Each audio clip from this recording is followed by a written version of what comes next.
একটা সম্পর্কের শুরুর আগ মুহূর্ত কি অসাধারণ হয়, তাই না? কত মনোযোগ নিয়ে কথার সংখ্যা বাড়াতে থাকে দুজন মানুষ। তার চেয়েও বেশি সুন্দর হয় সম্পর্কের শুরুর মুহূর্তগুলো। মনে হয় এই একটা মানুষ যাকে আমার সবটুকু বলে দিতে মন চায়। শুরুর দিনগুলোতে অনেক সুন্দর সুন্দর স্মৃতির জন্ম হয়। দুজন মিলে একে অপরকে নিয়ে কত স্বপ্ন দেখে ফেলে মানুষ।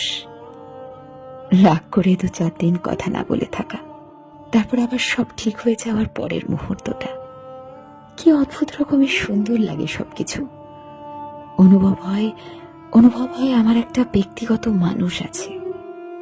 তারপর যখন সম্পর্কের বয়স বাড়ে, হঠাৎ কিভাবে যেন সবকিছু এলোমেলো হয়ে যায়। কোনো একজনের কথা ফুরিয়ে যায়, ধীরে ধীরে কথা কম, অজুহাত বাড়তে থাকে।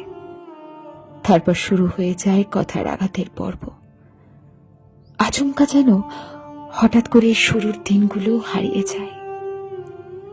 একদিন সব স্বাভাবিক হয়ে যাবে এই ভেবে কেউ একজন অপেক্ষা করে যায়, অন্যদিকে আর একজন কিভাবে দূরত্ব তৈরি করে সম্পর্কের সমাপ্তি ঘটানো যায় সেই অপেক্ষায় থাকে।